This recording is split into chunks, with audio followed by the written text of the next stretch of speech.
I'm Peter Fuggle. I'm a clinical psychologist at the Anna Freud Centre. I've been involved in a particular program, which I'll refer to a little bit, called the Ambient program. And it's great to be part of this today's session.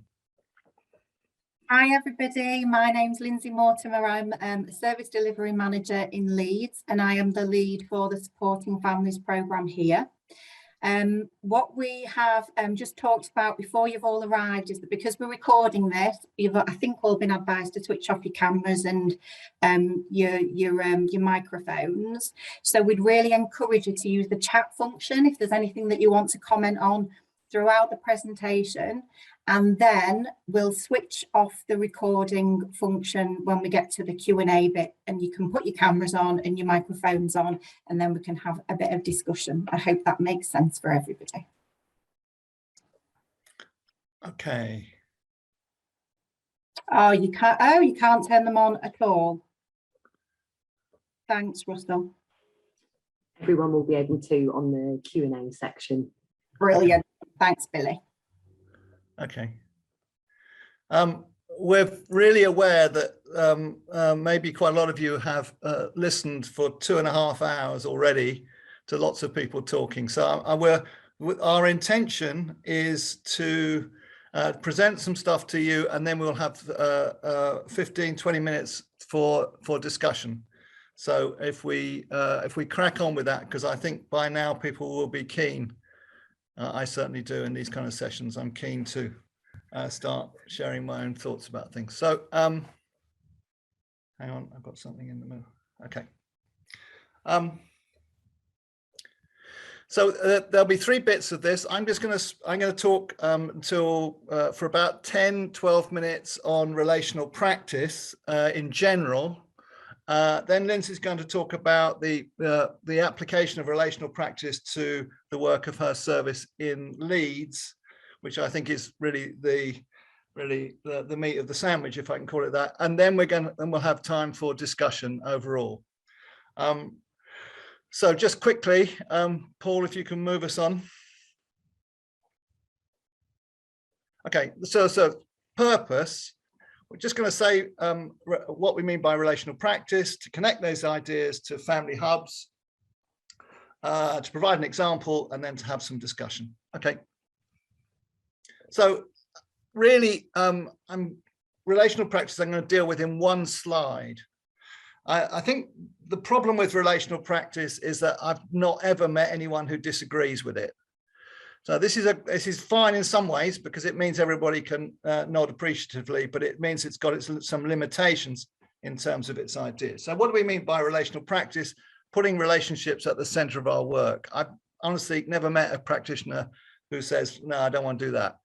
But there's good reasons for it, in the sense that it's supported by lots of research. So lots of social care interventions, mental health, therapeutic interventions, they all highlight the fact that the quality of the relationship between practitioner and client is critical to the effectiveness of the intervention.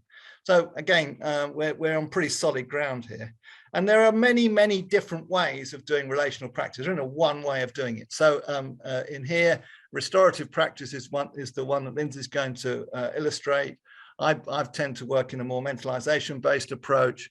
The systemic practitioners have been talking about it for decades, and actually all forms of help, social learning theory, CBT, they all rely on the importance of the relationship. So I don't think that's the problem. The problem is, what is the implications of this? That it sounds all simple, but there are some important implications that I just want to run through, which cause actually what seems simple becomes not simple. So Paul, can you go to the next slide? So it's not just relationships we're after relationships which are helpful. Quite clearly, one can create relationships with people that may lack some of the characteristics that are needed in order to make change in people's lives. So for relationships, the kind of common things that are highlighted, that they need to be collaborative, respectful, client-centered.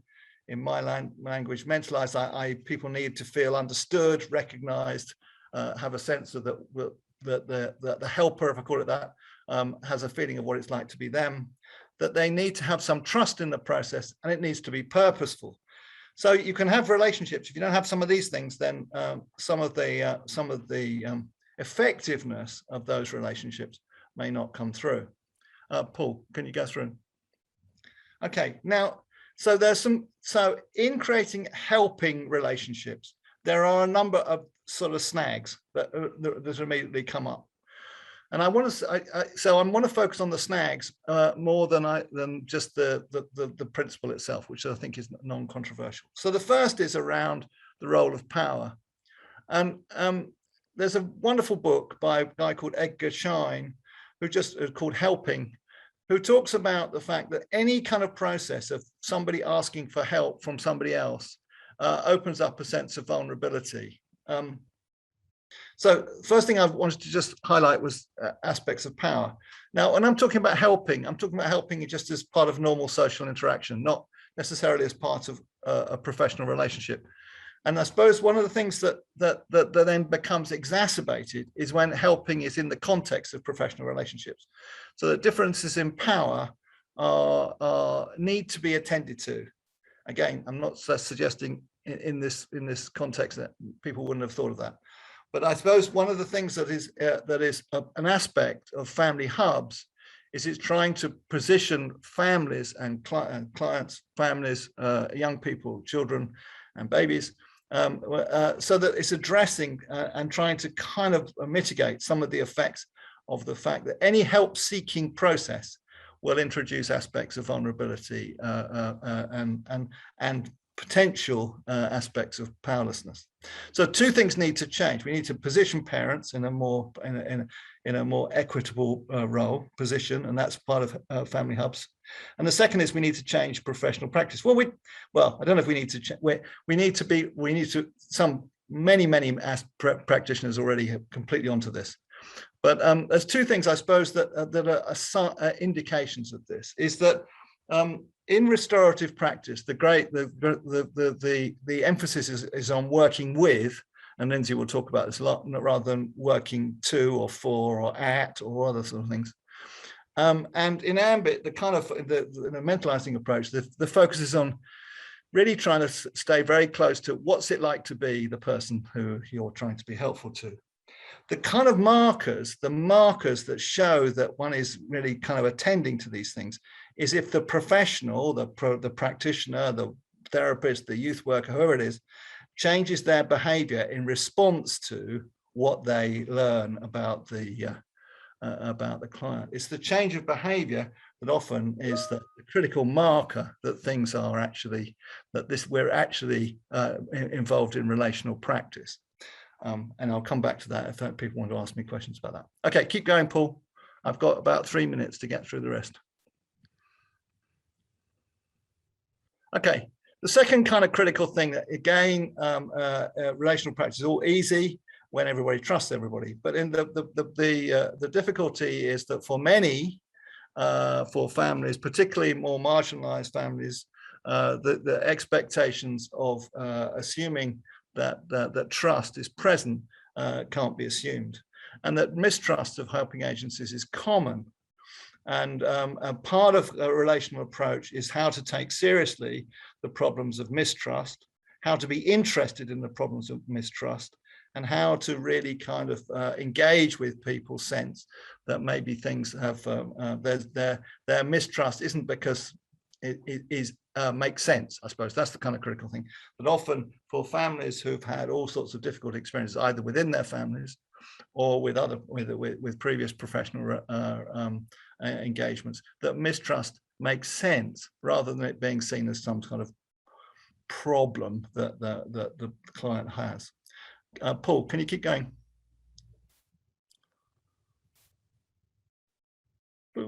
Okay, I'm going to skip past this slide, but it's just simply to say that the principles of relational practice, if they apply to 18-month-olds, which is now a whole bunch of research which shows that if you want 18-months-old to learn things, they learn things better if they have a relationship with you rather than if they don't.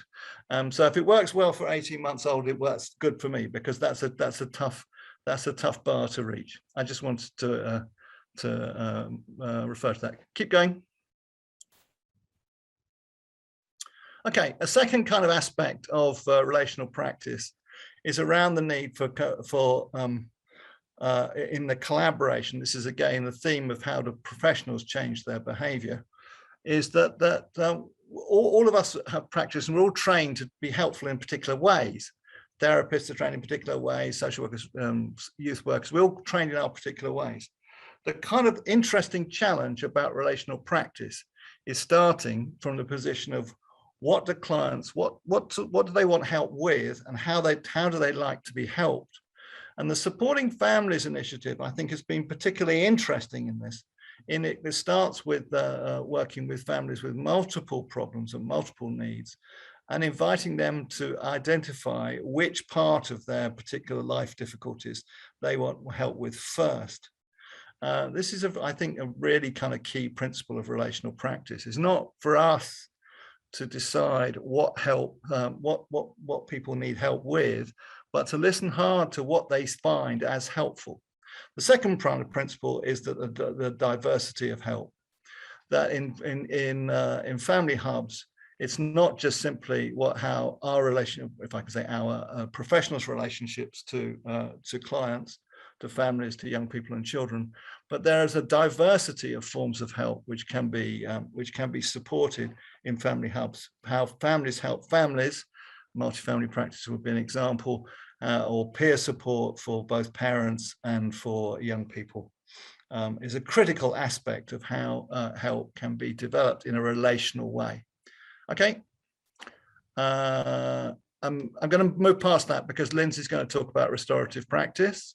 But I suppose I just wanted to highlight, last point before we move on to Lindsay's talk, is just that the tendency has been to see relational practice in terms of the relationship between professionals, practitioners, or what do you want to call them, and clients. In the approach I'm involved in, we apply exactly the same principles for relationships between professionals and between teams, because that in relational practice, the difficulties that can occur are very, very profound in relation to families that have, can you go to the next slide? Where for families with multiple needs or multiple problems, there's often a large number of helpers. So there's both problem of multiple needs, but also multiple helpers. And this is the kind of usual model of a team around the child. That's fine if it works, but for some families, they can feel quite overwhelmed with that sort of process.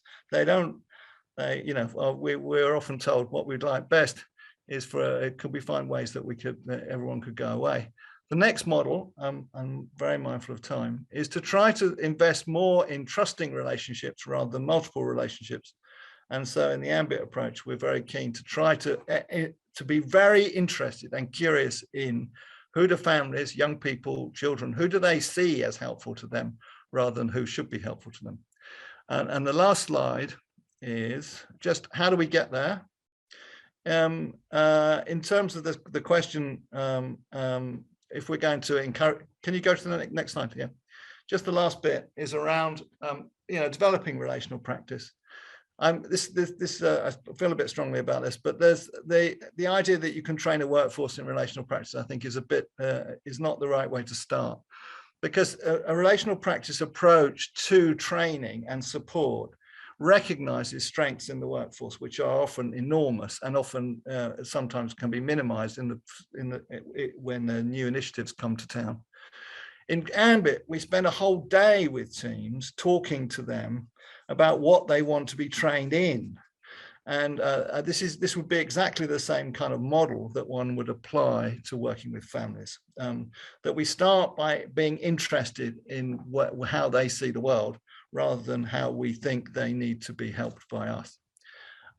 That's enough for me, too much from me, in fact. I want to now quickly hand over to Lindsay to talk about how relational practice looks, how it looks in relation to the work of your team in Leeds. Thanks, Peter. Hi, everybody. So as I said, I am Lyndsey Mortimer, and I'm a service delivery manager in Leeds and responsible for the Supporting Families programme. This, contrary to popular belief, is not a map of Australia, but more a map of Leeds. If we move on, Paul. So it didn't feel like I could come to a conference and talk about relationships and relational practice without thinking about relationships that are important to me, because I think that's really a good starting point when we're thinking about relational practice. So this is me and my mum about 40 years ago, believe it or not. And so my mum is Anne, and she could have her own conference because she really is the most amazing woman, and really my inspiration. Didn't always get things right, as she did encourage me quite a lot to be a social worker, but we can forgive her. We can forgive her that.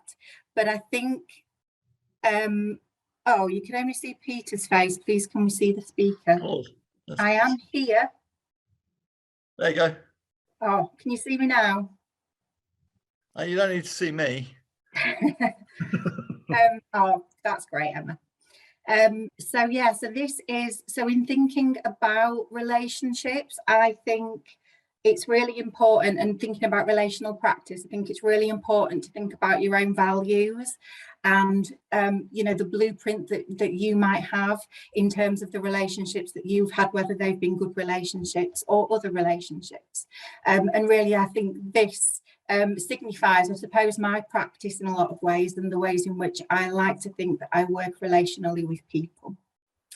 If you'd like to comment in the chat, just because I'm keen that this is a little bit interactive, if there's anybody significant in terms of relationships for you, then we'd love to see them. So please feel free to comment in the chat, and we can move on to the next slide.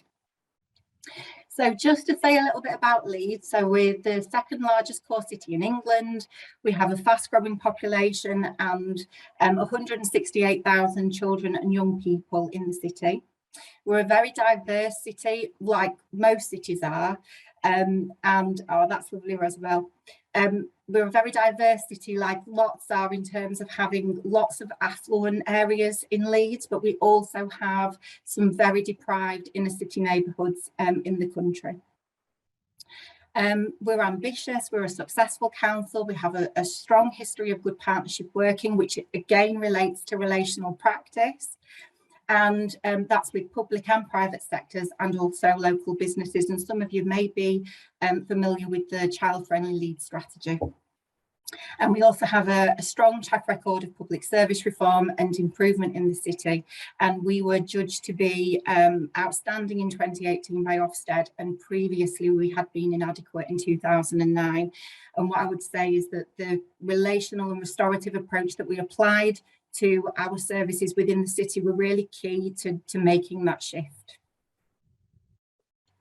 So just to reference my colleagues in the Leeds Relational Practice Centre, it was established in 2017 to coordinate our sector-led improvement work with other local authorities, and has expanded to also coordinate the Strengthening Families Protecting Children programme, and that seeks to support selected local authorities to adapt and implement the Leeds Family Valued Innovation Programme.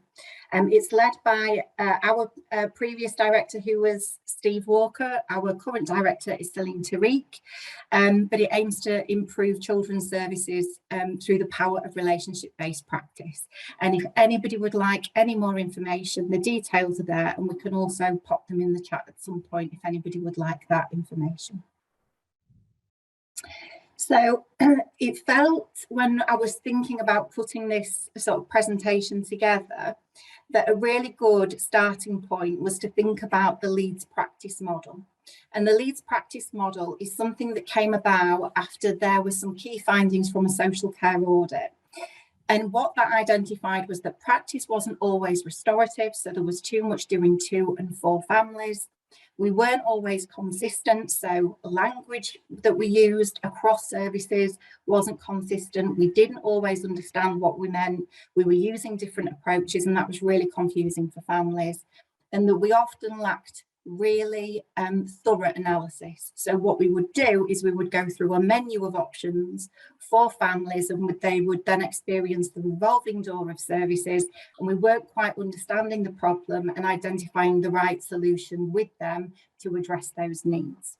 So with some funding we obtained from the DfE's innovations budget, that enabled us to develop and implement this practice model.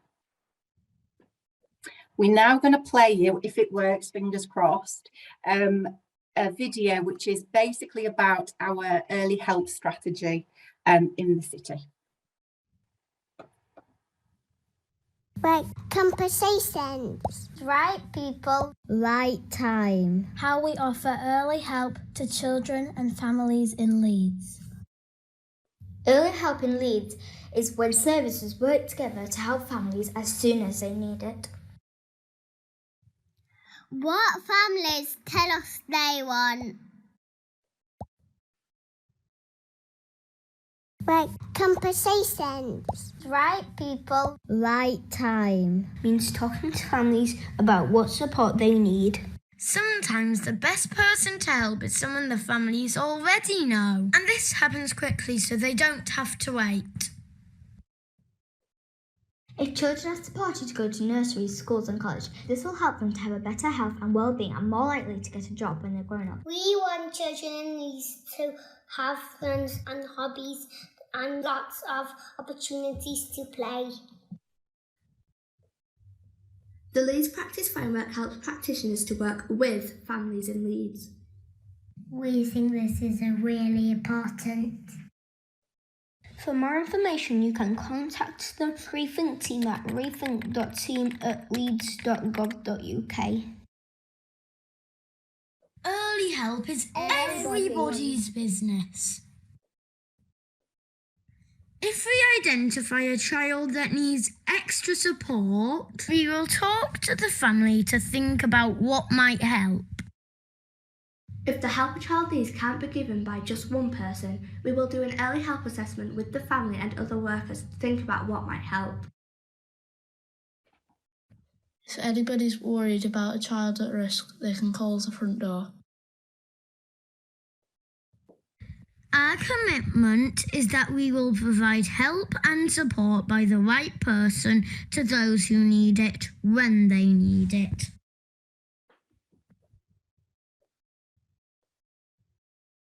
Thank you. So hopefully throughout that short animation, you can see how the relational and restorative approaches apply to our work within early help. Just to say as a sideline, we actually managed to achieve that video just as lockdown had struck. So there was about 12 of us who had to bribe our children to read sentences so that we could include them in the early help video, which cost me significantly in chocolate, but was obviously well worth it. So in terms of the Leeds practice model, it's very much about working with, and I suppose this really relates really well to what Peter was saying in his presentation.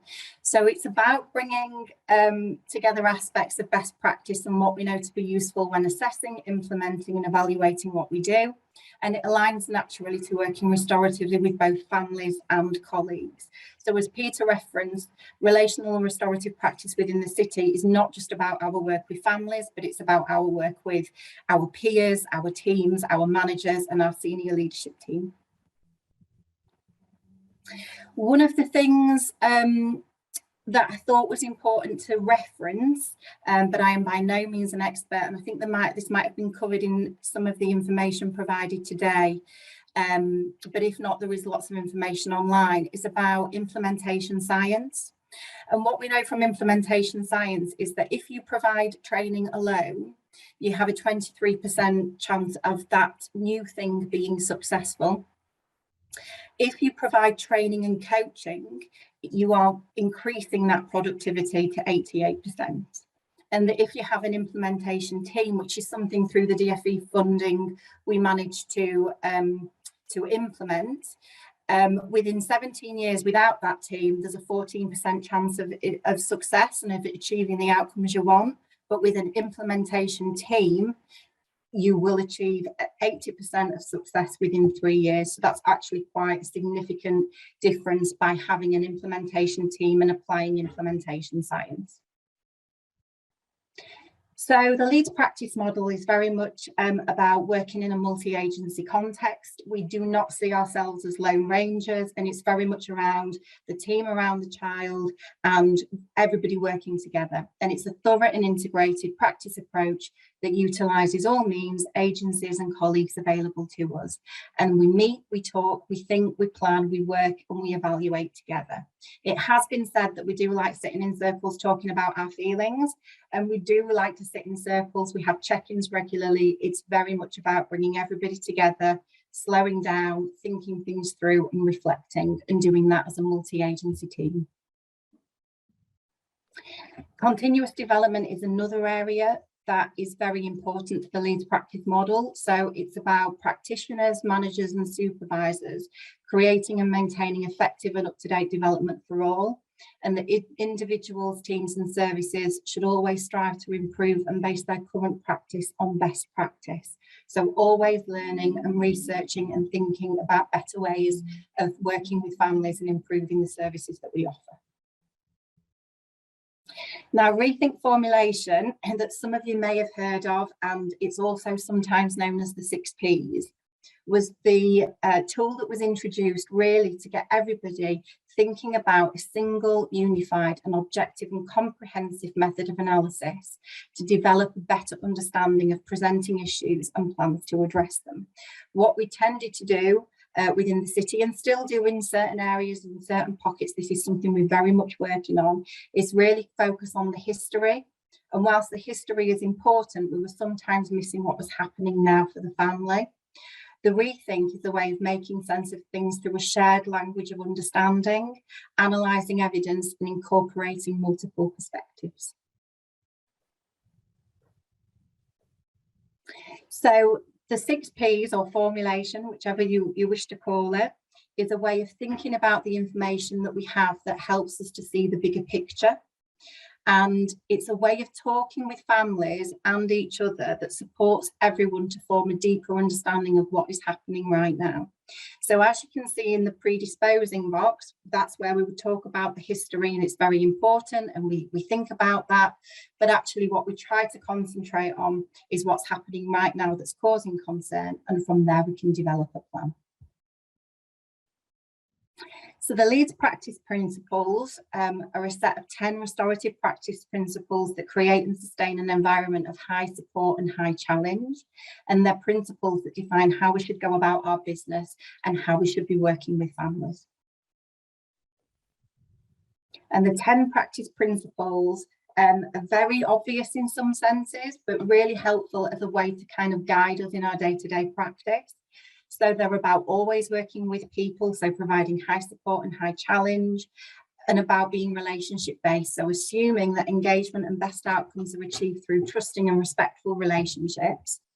Enabling the utility of the family is about putting the family at the heart of everything we do, recognising, enabling their networks and skills and thinking about their strengths, and thinking about supporting people early in the life of the problem on the basis that the earlier you intervene and support them, the less likely we need to refer to other services.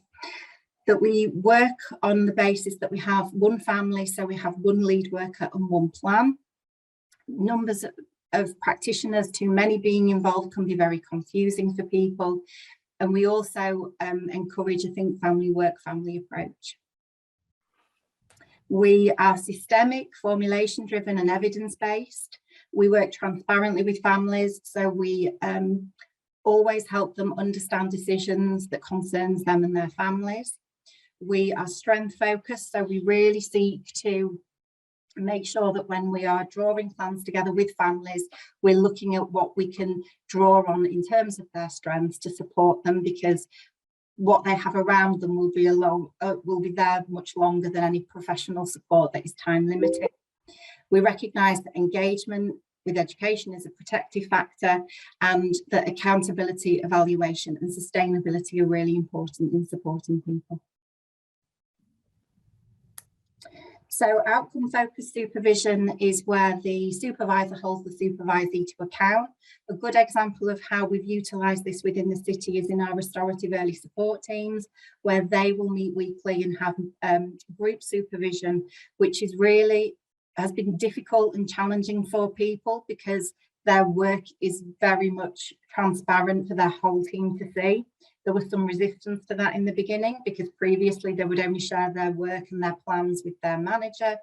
But what has happened over time is that they have become really used to sharing their work, and because they're multidisciplinary discussions, there's a much richer discussion. Many eyes on a problem tend to create more creative solutions. Okay, so now on to the early help hubs that we have in the city. So we have 3 hubs in the west, the south and the east of the city that were funded through Leeds gaining earned autonomy status. And what the hubs aim to do is ensure a more integrated working and partnership approach and to become a single point of contact for early help. So we work really closely with clusters, with school and health to ensure the appropriate support and help is individualised for every family through the hub offer. Clusters are another issue entirely, but essentially they are the teams and the services that support children who attend schools in the city. And each of the hubs has an early help hub lead. There are 3 early help practitioners. We have 3 police officers, and we also have domestic violence and abuse, substance use and mental health coordinators.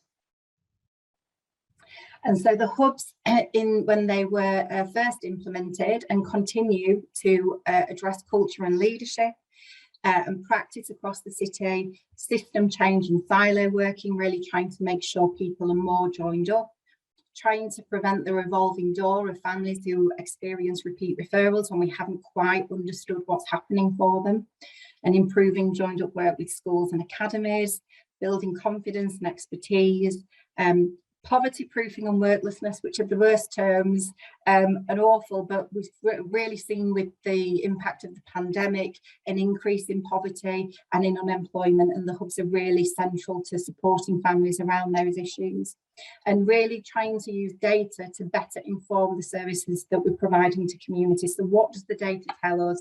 And what does this community need? And ultimately, it was about accelerating the pace of change and target investments that promote change and learning in vital areas of early health and the city's child welfare system.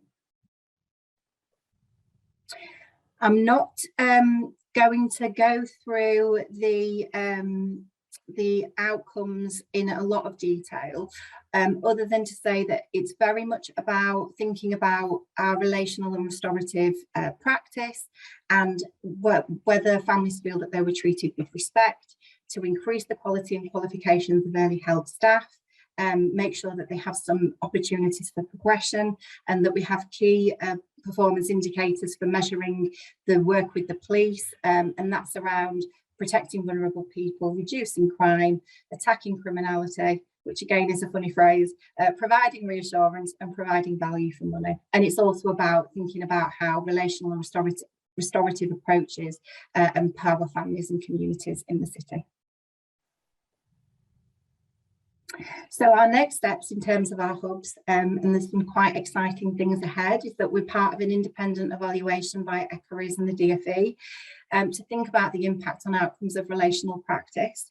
And we're undergoing an early health review, which is building on the learning from the early health hubs and developing family and community hubs. And this is the final part of my presentation, and I just thought it was really interesting to think about what some of the challenges, but what some of the successes had been in terms of our hub model.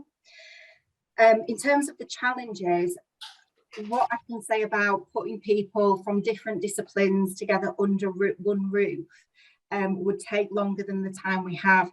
It's not just as simple as putting a load of professionals together and expecting them to get on with it.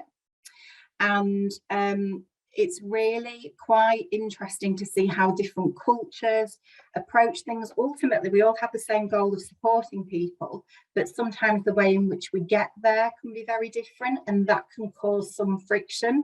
And it takes a lot of time and effort and energy and patience, reflective conversations and that relational practice to work through some of those difficulties, which we are now seeing, I guess, that come to fruition really, but it's taken some time, and I would never want to underestimate the challenges of putting different professionals in a team. You can't just expect them to get on with it. because you need to work through a lot of those cultural aspects, particularly, so for example, between the police and children's services, there have been some real challenges, but we've come through that and it's worked really well. Working in an integrated versus a coordinated way. And by that, I mean, if you're going to be in a team with people, how do you fully integrate everybody into that team so that there is added value? Because if you coordinated, you might as well have people sat in a different office. You can pick up the phone and ring them and have a conversation. But thinking about the value of proper, true integration and working together. We have very complex systems in the city. I'm sure you do in your own authorities or organisations where you work. So fitting in another sort of complex service within an already complex system means that you do sort of tend to feed the beast. The more capacity you create, the more work you seem to create as well. So I always say to people, I don't know what we did before the early help hubs because there is so much work. Was it that there were gaps, or was it that we're just creating more work for us to do? There's a need to constantly clarify the offer in terms of what do the early help hubs do, what is the purpose of them, who can access them, how do they access them, and it's something that we have to revisit all the time. And finally, they're not a magic bullet, so introducing, you know, family and community hubs or early help hubs as we have them isn't a solution left for everything. Okay, thanks Billy. The last slide and then I'm done. So in terms of what works well, you have better conversations if you have people from different disciplines talking to each other. Ensuring a responsive approach to families in need of support, and the buy-in across the partnership has been amazing, so people are really invested in the hubs. That we've added value to existing early help services, we haven't replaced them, we've just simply added into them, and that there's investment in early help within the city. That our partnership approach is really strong with the police, third sector and other agencies, and that the hubs are really modelling relational and restorative practice very well for early help services and other services within the city, and that we're also focusing more on measuring what we're doing in terms of outcomes so we can do more of what works. And that's it. This is some feedback from families, but I think I've run out of time because I've talked for far too long.